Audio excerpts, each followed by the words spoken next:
Kalau kamu pernah bertengkar gara-gara rebutan role di Mobile Legends, atau pernah kesel karena hyper carry kalian gak mau ikut war, berarti kalian udah jadi bagian dari sejarah besar, yakni sejarah game MOBA.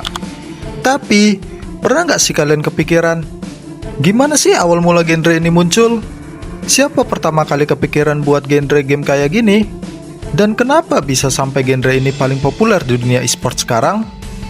Oke, kalian duduk santai aja, karena kali ini kita bakal ngebahas asal-usul game MOBA, dari zaman mod di komputer tua sampai akhirnya bisa kamu mainin di HP kalian.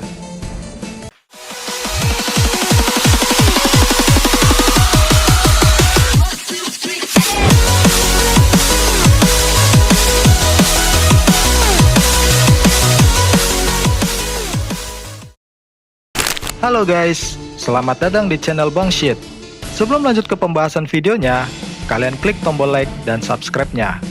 Kalau ada teori kalian yang pengen dibahas, tulis di kolom komentar.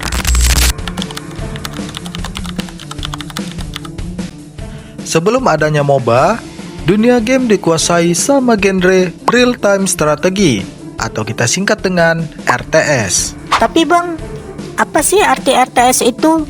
Nah, genre RTS itu adalah jenis permainan strategi di mana semua aksi terjadi secara langsung atau real time, bukan bergiliran seperti game strategi turn-based. Artinya, pemain harus mengambil keputusan dengan cepat, mengambil sumber daya, membangun markas, dan mengendalikan pasukan secara bersamaan dengan lawan. Jadi bang, game Mobile Legends itu termasuk game RTS? Bukannya Mobile Legends itu termasuk game MOBA? Jawabannya sih iya, tapi secara turunan, bukan secara langsung. Simpelnya, genre RTS itu ibaratnya induk dari genre tersebut, sedangkan MOBA adalah anak dari genre RTS itu sendiri yang berfokus pada satu hero dan team fight-nya. Contoh game genre RTS yang terkenal ialah StarCraft 2, Age of Empire, Warcraft 3, dan Command Conquer. Oke, kita lanjut. Jadi, di sekitar tahun 1998, ada seseorang yang kepikiran ide unik di StarCraft. Di situ, dia bikin custom map bernama Iron of Strife, atau disingkat dengan AOS. Bedanya dengan RTS biasa, di map ini pemain cuma bisa ngendaliin satu karakter hero saja. Tujuannya yaitu bareng tim untuk menghancurkan markas musuh yang dijaga oleh banyak minion. Dan ternyata konsep seperti ini banyak disukai para gamer pada masanya. Karena gak perlu ribet mengatur pasukan, cukup fokus ke satu hero dan bantu tim buat menang. Nah, dari sinilah benih pertama game mobile lahir.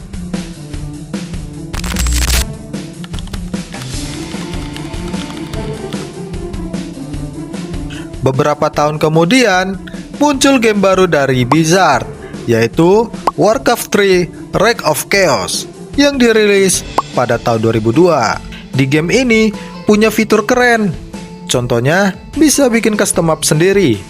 Nah, salah satu map buatannya adalah Defense of the Ancient, atau yang kita kenal dengan Dota.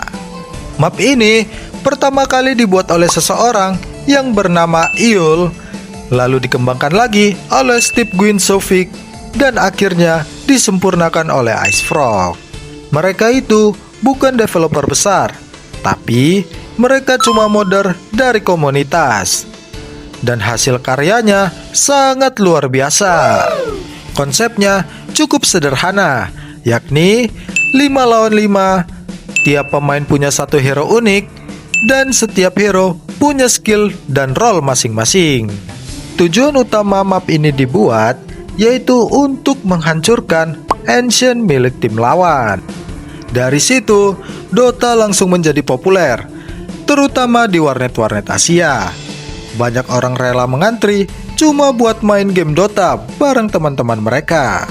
Dan disinilah istilah push mid, ganking, dan noob feeder mulai dikenal di dunia gamer.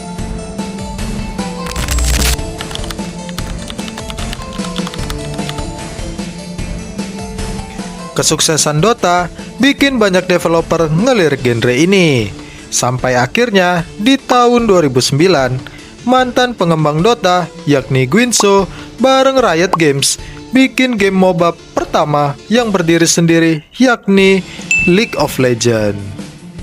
League of Legends punya tampilan lebih modern, server lebih stabil, dan sistem matchmaking yang lebih rapi. Sesuatu yang nggak bisa dikasih oleh mod Dota dahulu. Di situ, League of Legends langsung meledak di seluruh dunia, terutama di Amerika dan di Eropa.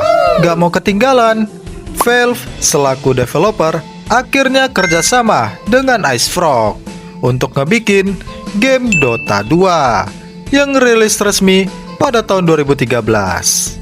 Dua game ini yakni League of Legends dan Dota 2 menjadi raksasa baru di dunia e-sport.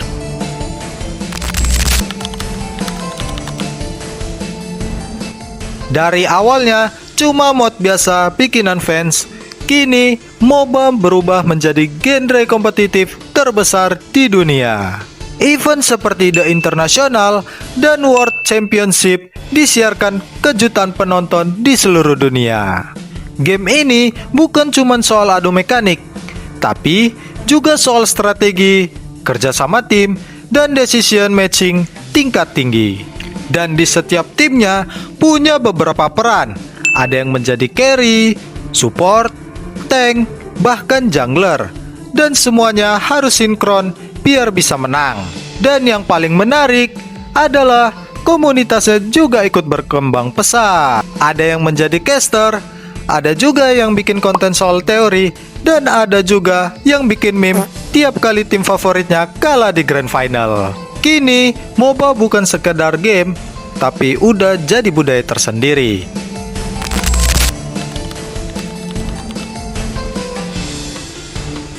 Waktu terus berjalan, dan orang-orang mulai lebih sering memakai smartphone. Nah, developer pun mulai mikir, gimana kalau MOBA bisa dimainkan di smartphone? Nah, dari pertanyaan itu lahirlah Vainglory yang dirilis pada tahun 2014. Game ini menjadi pelopor game MOBA yang pertama di mobile. Tapi sayangnya, game ini nggak begitu booming. Dan yang bikin benar-benar booming ialah game Mobile Legends Bang Bang dan Arena of Valor. Dua-dua rilis sekitar tahun 2016. Dari situ, Mobile Legends menjadi fenomena, terutama di Asia Tenggara. Game ini gampang diakses, gak butuh device mahal, dan bisa dimainkan di mana aja. Bahkan sekarang, Mobile Legends Bang Bang punya turnamen resmi kayak MPL dan M-World Championship yang diikuti tim-tim dari seluruh dunia.